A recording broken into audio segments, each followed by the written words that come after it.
Tinanggal natin yung tornilyo dito, isa at saka dito sa ibabaw, dalawa, para nakaangat. Ayan. Dahil yung kanyang blower dumi na.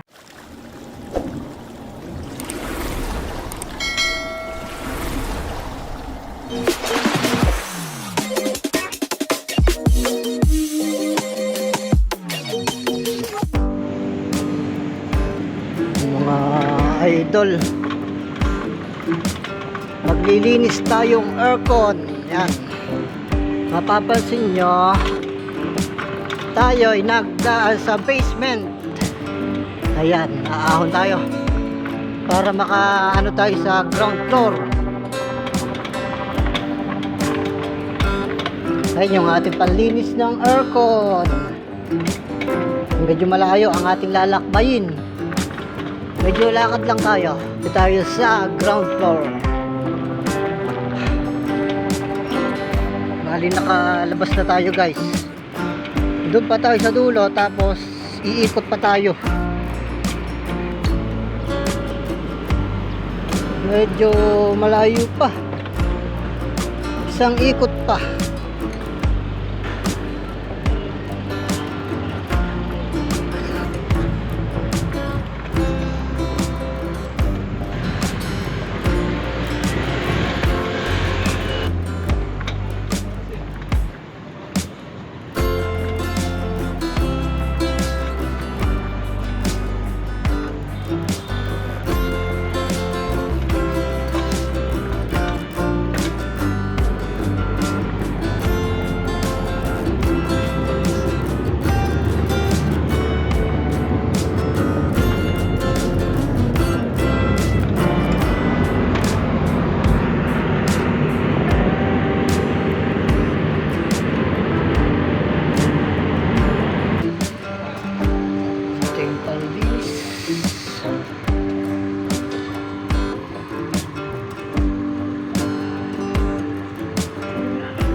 Guys, tambay muna tayo.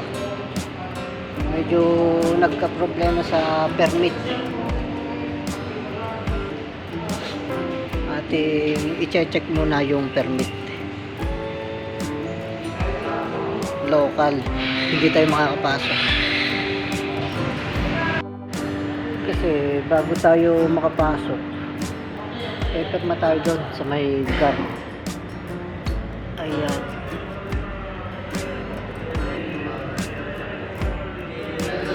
Kailangan nating mag-log doon para tayo makapasok sa unit.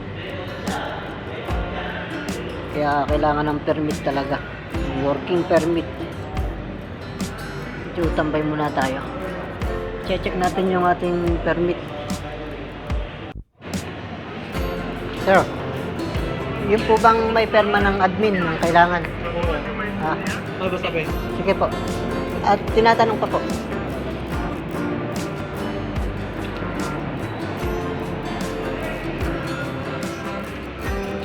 Yan. Kailangan daw na permit yung may perma ng admin. Pag walang perma ng admin, hindi tayo makapasok. Sir, Ano? ayaw nang abyadin yung permit eh. Ha? Ayaw nang abyadin yung permit. Ano sabi? Wag na daw po. Bakit daw? Saka na lang. Ewan ko sa kanila. Kasi kaya sarado natin, hindi naman ano ng permit. Ayaw ka mag-bakit? Sige sir.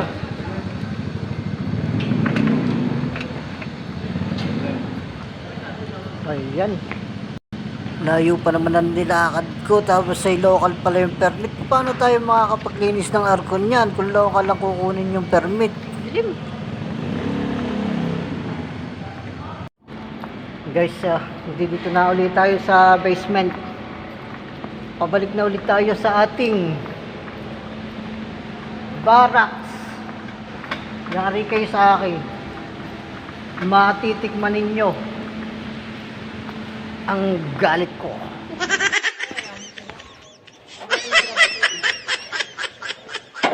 Peke naman yung permit. Pwede yung work permit. Ang gawa ng permit, yung original. Kaya nga. Sabi ng gwardiya, parang ano lang to ah.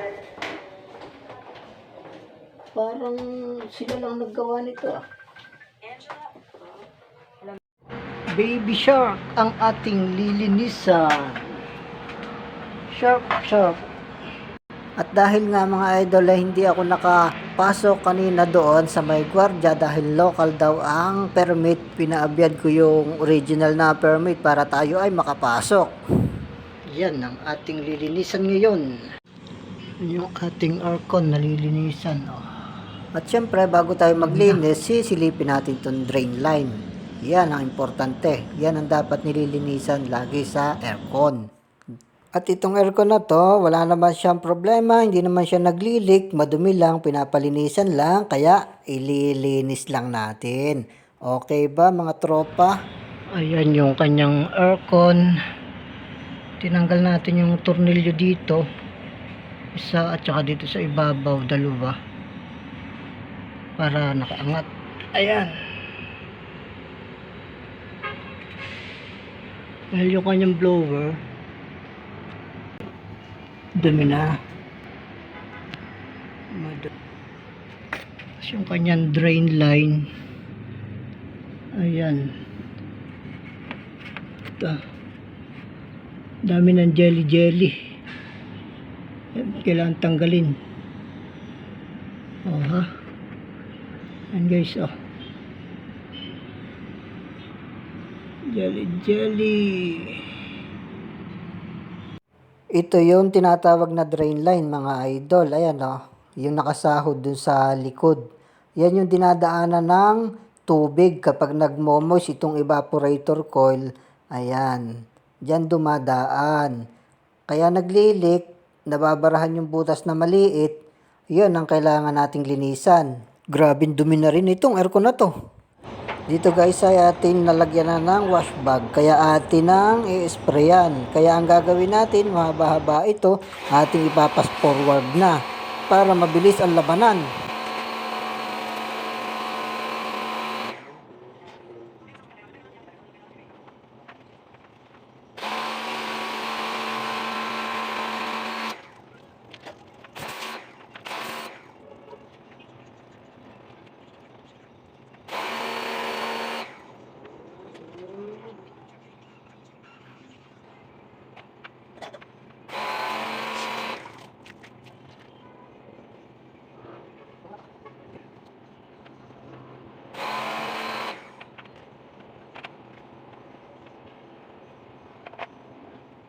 Tingnan nyo naman mga idol kadumi. Grabe. Kitang-kita nyo naman ang ebidensya. Ayan. Hindi mapapagkaila. Talaga namang tanggalan dumi mga tropa. Basta ayusin lang natin ang spray. At saka yung ating evaporator coil, aangatin natin pag hindi natin tinatanggal itong drain pan. Ayan ang ating aircon cleaning guys. Ayan o. Malinis na. Ayan. Ayan yung ating drain line. Napakalinis na guys. Ayan. Inaangat yan to para ma-spray natin. Ayan o. Huh? Okay na. Oh.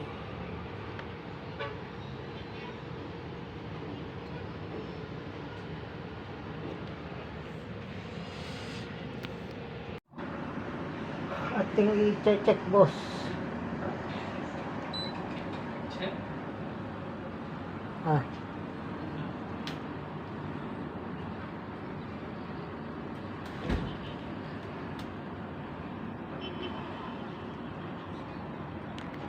Ayan ma'am oh. Okay na yan. Tapos na naman ang pagpapanggap natin. Ayan oh. Linis natin ang aircon. Nandito tayo sa aking palaisdaan. Lagi ko tinitingnan yan guys pag napapapunta ako dito sa bakanting loteng yan. Ayan no, ang dami kong lilinisang aircon no. Aba, ang haba boy. Ganda niya no. Dami ano.